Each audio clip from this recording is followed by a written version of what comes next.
Hey guys! Hi. So, welcome back to New Release Wednesday. It's NSFW for the week of June 21st. So, I heard you've been doing some cool stuff. Do you enjoy your con? I did. Went to Awesome Con. Everything was awesome. Awesome Con. I'm sorry, this is why I don't have friends. You have me.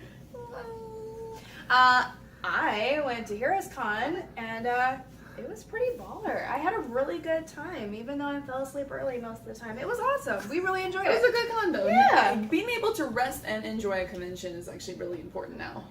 Yeah, the older you get, the more you realize that you just can't hang like you did when you were in your early 20s. Dragon Con, the rave starts at 3 a.m. and I'm like, it starts? No.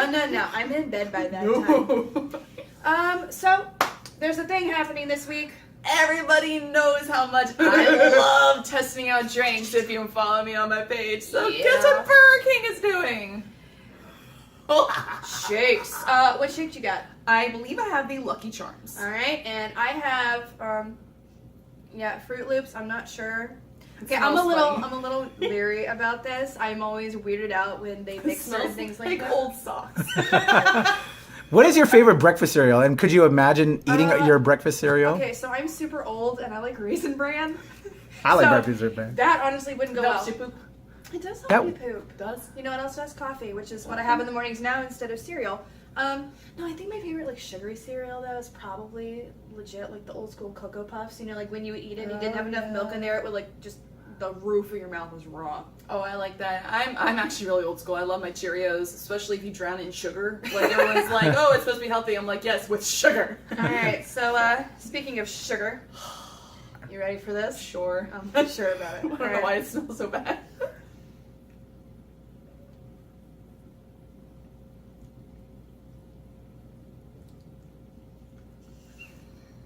It just tastes like I need vanilla. a minute. No, this just tastes. So, Brandy, you're tasting which flavor now? It's supposed to be Fruit What Loops. is it? Fruit Loops. And Liz, you have Lucky I Charms. have no Lucky Charms. Honestly, it just tastes like vanilla. What I really hate right now is it's... Why do I keep going back? This is NSFW, Liz. Go ahead. I know the evil's in you. This is like an It's abusive like you thing. literally have chunks in your mouth. You just don't know how to handle it at this point. No, as bad as it is vanilla. So you taste the vanilla, and I love vanilla. It's my favorite. I'm actually not a big fan of chocolate. But the problem is when you're drinking it, you're getting this soggy, chewy stuff going on. I just got like a chunk of really soggy. Look at It's just like chunky, really soggy cereal in here. It's not. So this is what would make me throw up as a kid. My mom would keep me at the table and say, "You're finishing your cereal," and I'd be like delicious. soggy and gross. Yeah. Do you want to trade? I have to taste this like old sock. Get it out of my mouth. It's like really bad dick. Oh. It's really bad. Maybe that one will be better. Just don't dribble. I have to say, I tried them both Oh God, already. this is worse. Right? Fuck. No. This is better. See, it's crunchy. I think- like it. I like the Fruit Loops. Yeah, isn't it like it's like you're eating a sponge? So I don't know what the Lucky Charms like literally What? the ground up stuff in here is like the consistency of boogers. My body won't swallow it. It's like She's not a swallower, guys. Okay, so I'm gonna go ahead and put this down. Again, like bad dick, just don't touch it. Oh, Rob the husband Rob, with the real stuff. this is what you need to do. Do you mind, Patrick? Do it, girl. God bless. I need this out of my I'm gonna come in here real Yes. quick. Oh, okay. I'm gonna help Open out. that one. So I had it as well Bozek. prior to these guys, and yeah. it was like you were making a vanilla shake. Yeah. And all of a sudden, like my daughter came in and was like, I'm gonna put some of my cereal in it. Yeah, it was like a vanilla shake and all of a sudden would taste little flecks of cereal. It's No, see, a weird good combination. chicken. I don't think it's bad per se. But it's I think not. the Fruit Loops But is the better Fruit than the Loops Lucky is Charms. better. Yes. Like, I will say, Yeah. having it sit the way it was Go ahead, sitting girl. was, thank you. How long it was sitting. Like, I would imagine that the Fruit Loops would be the same. Like, maybe it's more soggy. It's not. Yeah. Oh God, Rob, what was the name of that game in college that we played? Something nasty, and basically you would put all this shit into I a didn't do it, but cup I'm gonna do so. and you know, just eat it. Like that's what this is like. This is okay, guys. This is So bad. if you have no taste, grab one of these. Otherwise, fuck it. Just get stick the with Oreo. Oreo. There you go. Oreo. See, Yeah. I almost got a third shake when I came here, just to have the Oreo, just because. And I kind of wish we did. Although the Jose was also a really great chaser. What's bad is I literally have vodka and tequila in my mouth that I still fucking taste it. Well, going back, if you could do a cereal, since this is where the thing they're doing, your top seed cereal. So raisin. I don't think Raisin Bran would be good. Is it? That would be Chunks of raisin. Cheerios. You said Cheerios was yours, right? Yeah, I don't know. I mean, Mine was Cocoa Pebbles. See, I think I could Cocoa kinda see Pebbles, Cocoa Cocoa Puffs. Ooh, the Reese's. Yeah. Reese's would be good. Okay, if you guys are out there listening, get something that just goes better with vanilla. Don't get whatever. This is just shit. oh, this is really disappointing. I'm sorry, Burger King. I will forever love you for your Whopper because it is flame broiled goodness. However, Whopper trumps This the Big is, Mac for me. I'm a Whopper guy. Over this Big is Mac. shit. This is, it's basically, it feels like I just ate Chipotle and I have to go. But Chipotle Like- is good. No, it's not. We can't be friends. We like the Oreo shake. Okay. We're At least connected we'll again. always have the Oreo shake. Okay, That's so verdict: 0 of 10 would not try again. Yes, wait, like negative 1 million. I'd give it. It was over 9,000. I like different stuff every now and then, so I'll give it a. I'll give it a plus. He I likes looked at different now. stuff. He likes bad dick every now and then. Hey, get your practice in. Alright, I'm so- just, So, I'm about to turn this off. Yeah. BK, bad dick. Bad dick. Really bad. Hey all, my top three for the week are an Image, Marvel, and DC respectively.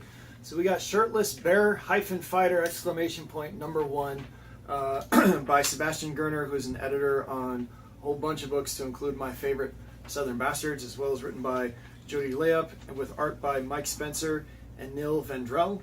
The solicit is that bears are sentient. Bears run the world, and now the only way to take out these bears is to solicit the help of the Shirtless Bear Fighter ! You can actually do a Google search right now. They've made a little mobile game in anticipation of this book. It's hysterical. You run around and literally beat the tar out of bears. I saw this booth at Heroes, and if I put 1 and 2 together, then I would have stood in line as long as I could to have met these guys because it looks and sounds hysterical. Folks, early reviews are calling it the funniest book that's been on shelves since Chew ended. Choose another one, we'll get into it on another date, but it's hysterical. This looks like it. Highly encouraged, highly recommended. It's coming from Image, so they're not going to get in the way. They're going to let them tell what these guys want to say, and I'm really excited about that. Next pick is Peter Parker, The Spectacular Spider-Man number 1 by my dear pal Chip Zdarsky, and which of the Kubert brothers? Adam Kubert. I can't remember if it's Adam or if it's Andy. I'm sorry. Chip writing this is his 4th foray into writing a book. He started out, the first thing Chip did mainstream comics was the art to sex criminals. And then from there, after 2 years, when the community really got to see his sense of humor at work, Marvel offered him some writing gigs, and he had a successful year on Howard the Duck. He did 6 issues of Star-Lord. He did his creator-owned Captara, and this is his 4th foray into writing, and it's Spider-Man. It's the top tier, no matter what kind of team-up, event books, event fade-out, burnout that you've got with Marvel, Spider-Man is a well-selling staple. And to put it in his hands, if anyone out there's read Howard the Duck or even Star-Lord, the inconsolable Spider-Man is what stands out whenever he used Peter Parker, and he doesn't hesitate to use them and make fun of them. So when the story capitalizes on Peter Parker and his worst enemy, Parker Luck, like in Chip's hands, that's solid gold. I can't wait to see it. I highly recommend it. It's going to have 45 million alternate covers because that's how Marvel does business for whatever reason. But go out and support Chippers. He's a sweetheart, and he knows exactly what he's doing. The book's going to be solid gold. And I'd love to say that I will be buying Batman 25. That looks awesome. I will be buying All-Star Batman 11. That looks awesome. And I'll be buying Harley Quinn 22 because that looks awesome. But my third pick, my DC pick, is actually the Lobo versus Roadrunner number 1. Words and art by Bill Morrison.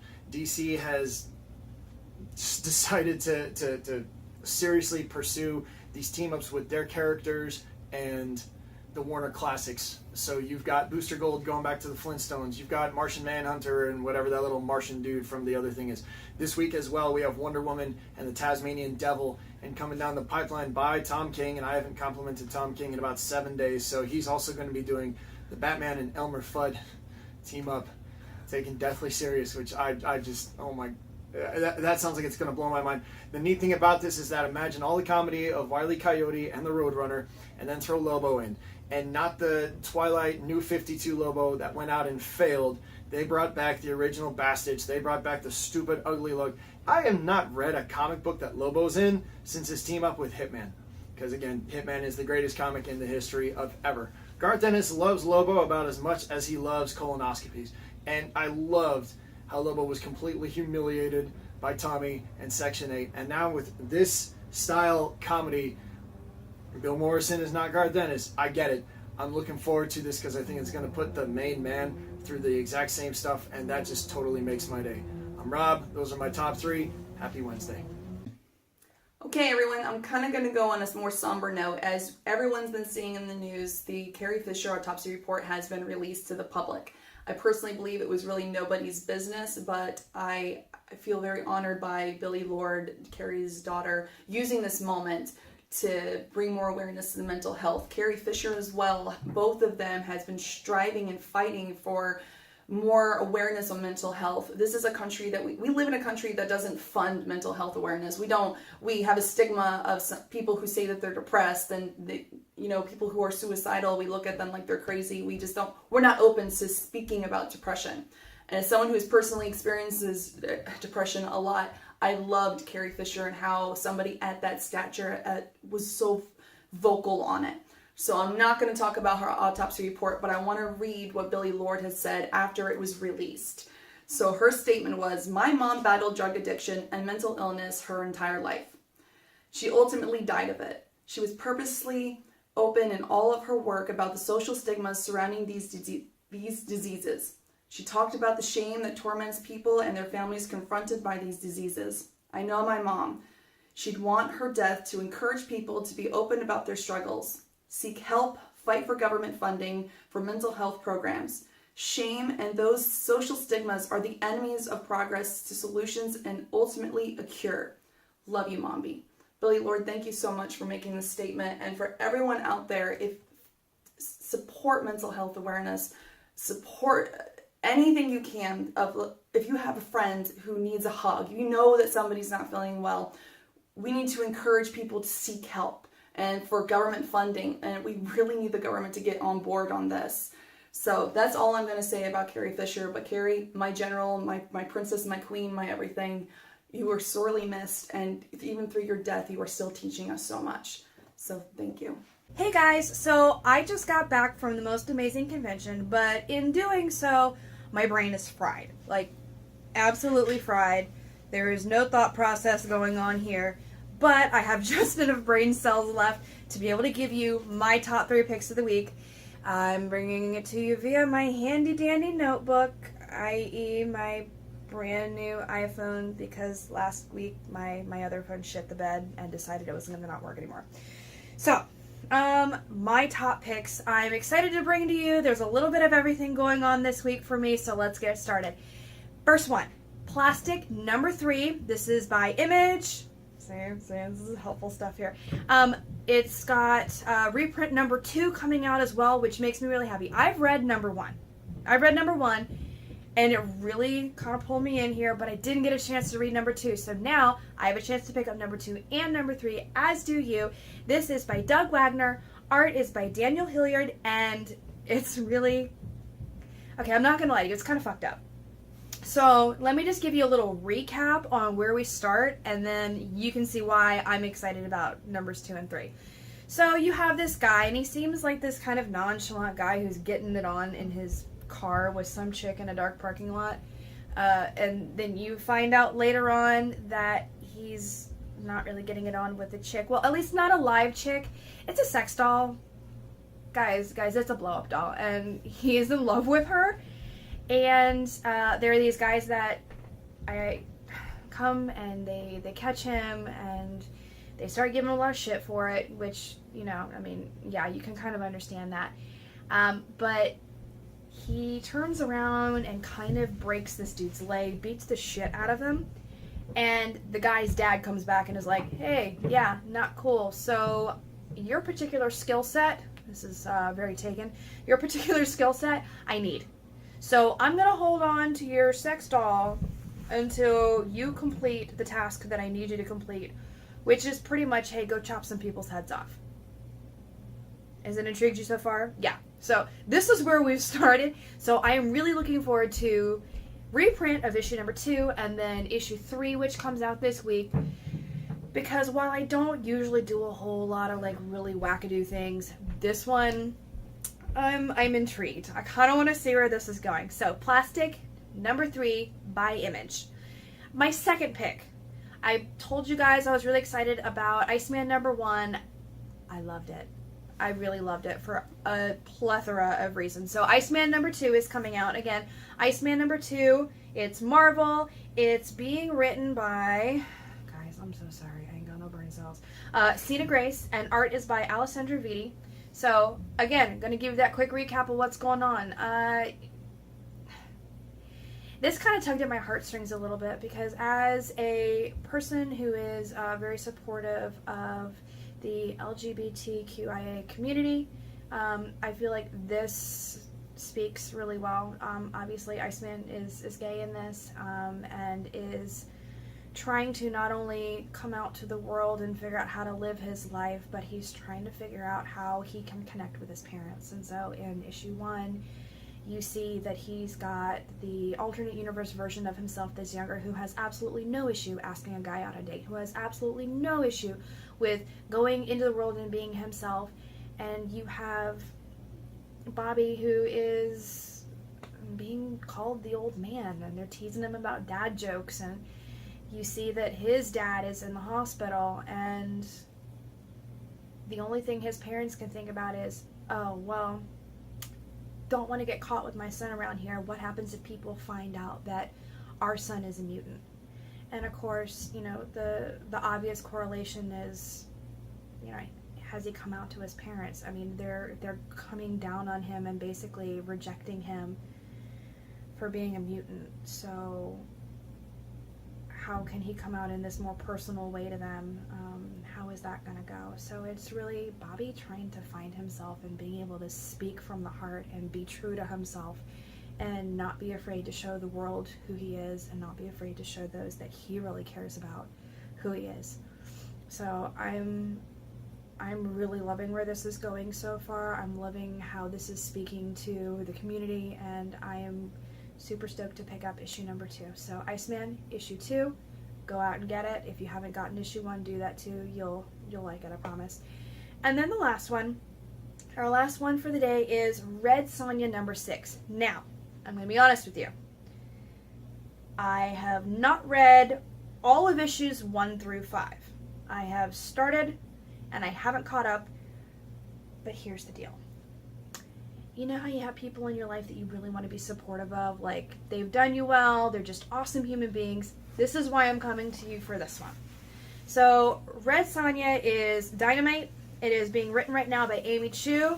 So yay for a strong female writer. Your art right now is Carlos E. Gomez, and I think one of the covers on this one is being done by Mike McCone, who is a fantastic artist. Again, people you see at conventions all the time, that's just a great human being.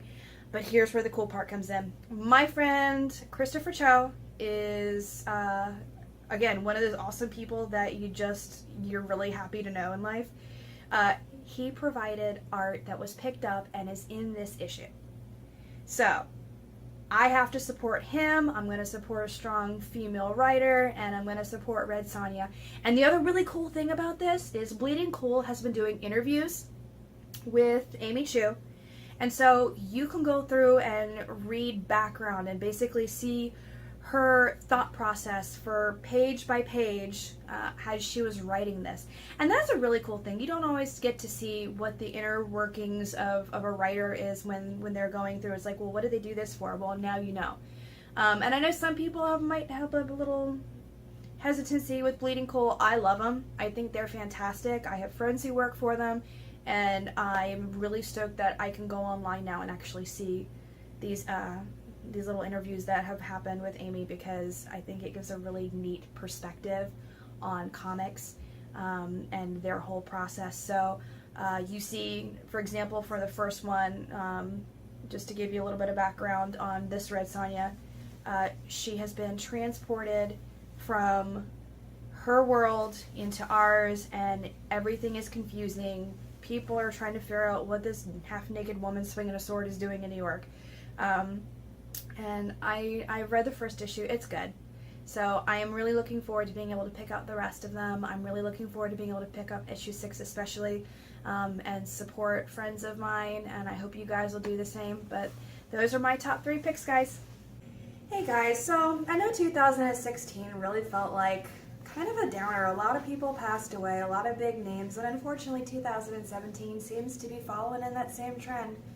So as of this week, we've lost another person who I think had a big part in, I mean, honestly, in a long-standing range of things. Stephen First, who was my hometown guy from Norfolk, Virginia. He was known for roles in Animal House, in Saint Elsewhere, Babylon 5, which is where we bring in a little bit of geeky cred, has passed away, unfortunately, at the age of 63 from complications from diabetes. He was also known for a plethora of voiceover work. I mean, truly, this guy has done just about everything. He has done cartoons on like CW kind of stuff. He's done Disney. So we just want to give a shout out and pay our respects to him and his family, and also as just kind of a little bit of a reminder that we all really need to be taking care of ourselves. We all have things going on in our lives, and sometimes we get busy and we don't necessarily treat ourselves the way that we should. And it's not to say that Stephen First did not, but diabetes is a big deal, and it can really do a number on you. There are other people right now out in the comic book community who have been dealing with quite a bit of complications from diabetes and are now on their way out as well. I really feel like I would be remiss if I didn't bring up Tommy Castillo, who is a fantastic artist. He's been around the con scene forever, and if you have been to any con in the last 7 or 8 years, you know who he is, you know his art, you know his style, and you know what a wonderful human being he is. He and his wife Sammy are staples at conventions, and he is also one of those who is not doing really well right now. So keeping him and Sammy in your thoughts, your prayers, if there's anything that you want to do to help them out. I know that there is a almost like a GoFundMe. I don't think it's GoFundMe, but there is a page out for them right now that's basically helping with his end-of-life costs, because that's where they're at. Diabetes is awful. It's something that a lot of people deal with on varying levels, whether it's just making sure you know what you're eating, or people who have to check their blood sugar all the time. I have many people in my life who have lost family members to complications from diabetes. So go out there, do your research, know what you're dealing with, and take care, guys. Hey everyone, so this is my top 3 of my comics and my favorite picks, and we're going to start off with Mighty Thor 20. So Jason Aaron knocked it out of the damn park in Mighty Thor 19 when it came to a fiery conclusion between the Phoenix Force and Thor, and I'm just telling you, I love Thor. Thor is legit my favorite comic. That's my first comic I ever read in my life, so I think Jason has just literally knocked it out of the park with the storyline. One of my favorite parts about this series and this arc was how Jane Foster was so humanized. Spoiler if you didn't know who Thor was, but if you should by now, that would be shame on you. But, you know, Jane, she was very humanized, and I just loved that it wasn't just like, oh, I am Thor now. It's like she's a human among gods, and I think he wrote her character beautifully. So now we got Mighty Thor number 20, which is like a whole nother start of a new story, which, you know, Jason did a great job by opening up kind of a possibility for more. So we have Mighty Thor coming back, and we have, there's so much going on. And I cannot wait to read this comic and see where else he takes this, because Jason, dude, I love you. I can't do it heart with this because I'm holding things, but let's have a heart. Thank you for everything. So my second pick. I talked a little bit last time about Darth Vader, Star Wars Darth Vader number 1. So now we're going to Darth Vader number 2. And as you know, this is kind of the story of how Anakin has become the scary Darth Vader that we all know. So watching the transition of how he became the psychopath has been really intriguing. So we look forward to Darth Vader #2. You see more about his story and why he's scary. A lot of funny little quips between stormtroopers. I'm really enjoying it. So look forward to that as well. And my favorite in the world.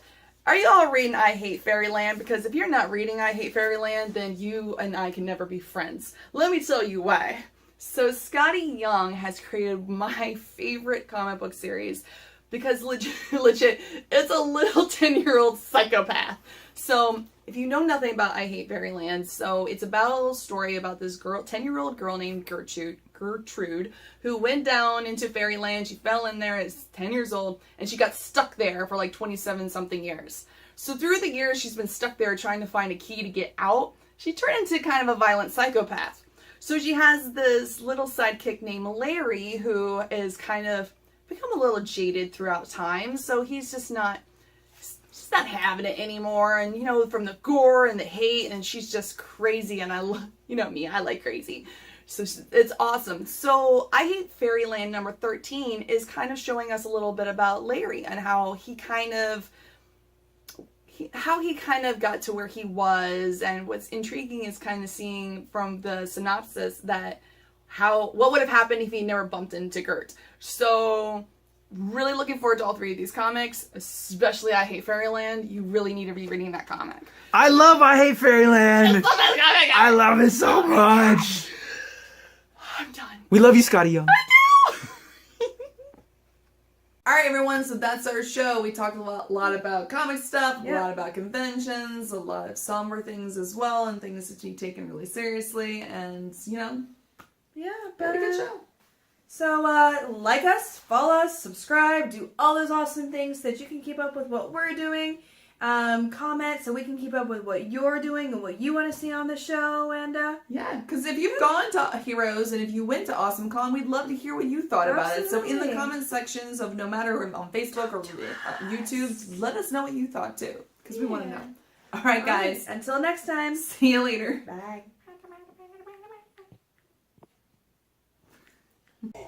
What's going on, world? It's your boy Patrick. We just wrapped on taping New Release Wednesday show, and our New Release Wednesday NSFW show. And as soon as we got done, we were doing a look over on some of the stuff we did, some of the footage, and we realized that on our convention recaps that we were going to have as part of the show, we went way over in time, and it was gonna make the whole show a lot longer than we wanted it to be, almost an hour. So I'm recording a little segment here right now, as you see, to kind of fill in that blank that's gonna be a part of that show where we, you know, cut in between our various topics, because again, it's too long. So what we're gonna do is gonna do our Awesome Con recap and our Heroes Con recap as a separate video all its own, so you'll see that on our channel. So check that out. Look on the other video after you get done watching this NSFW video for that. But if you can hear from music, what I wanted to do, and actually was going to be something we were going to insert into the video, but we cut it on time, but now we have space for it. This week we lost a legend in hip-hop, and if y'all know me, I'm a big hip-hop head. Check the shirt, you know. Parental advisory. Sometimes I can use some words. Not all good, but because it's NSFW, not safe for work. Fuck all that. Anyway, not gonna use too many of that. But Mobb Deep, classic hip-hop legendary group. One of the key members of the group, Prodigy, passed away today. It was announced for a long time, and actually I'm quite, you know, it's surprising that he's lived this long. He's always been fighting a sickle cell apnea type of, he's always had issues, and thankfully God has blessed him to live as long as he did, because he's been dealing it since he's been in hip-hop. So he passed away, and it's very sad for me because I was a big fan of Mobb Deep. A lot of us were because, you know, there were legends in the game. New York, Brooklyn, Queens, hip-hop. And just some classic songs. Survival of the Fittest that I got playing right now. Shook Ones. Oh man, just a ton of hits, man. But for me, Mobb Deep means a lot because when I created a little comic, for those that know me from my comic book time, Blood of Onyx was one of my big comics. It was the first comic that I wrote and self-published and produced. I actually created that comic back in 1995. True story. When I was in high school, I was a junior in 1995. I'm an old head, guys, for those that don't know. 1995, would roll out with my boys. We would watch, we'd hang out. They'd smoke a little something. I'd probably get a little bit of contact. I ain't gonna lie, maybe did touch it a little bit here and there. But I would graph in my boys' garage, and we'd do some art. And they'd smoke up, and we'd chill, and we'd watch like Akira, we'd watch Appleseed, Ghost in the Shell, and listen to some hip hop, listen to Mobb Deep, listen to Wu-Tang, listen to Redman, listen to Method Man, ton of acts. But that was me coming up in creativity and just drawing, and the love for hip hop, the love for art, love for graffiti. But Mobb Deep was my group, and when I first created Blood of Onyx when I was in high school. When I first laid the pencil to pad on the concept art and drawing and designing the Blood of Onyx characters, it was listening to Survival of the Fittest. That's how it went down. And then from 95 to 2000 something, when I first met, man, let me turn this on. These got ads now while I'm trying to blast this off to you guys. Let me turn that off real quick. Shook Ones.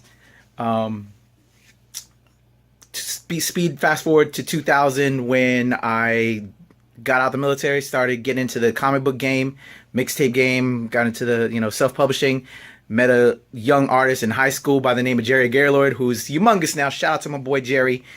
He did it big with Boom Studios, and now he's rocking it over at Warner Brothers. He was my artist for Blood of Onyx. I recruited him, a big t-shirt guy, skateboard guy, who's now a humongous stuntman in the game, my boy J. Paul, to do the inks. And Jerry brought along his girlfriend at the time, now wife, Penelope Gaylord, who's a huge Disney artist. All my people got skills, man. We repping still. We making it big. We shoot off into the sky. They helped me put Blood of Onyx together into reality. And that led to where I'm at now, just killing it, man. And all my people are killing it in the game. But it wouldn't have happened if not for Mobb Deep and Survival of the Fittest. And I think it's rather fitting, you work hard, you strive, you keep pushing it. Survival of the Fittest, only the strong survive. R.I.P. Prodigy to your entire family. Mobb Deep, forever.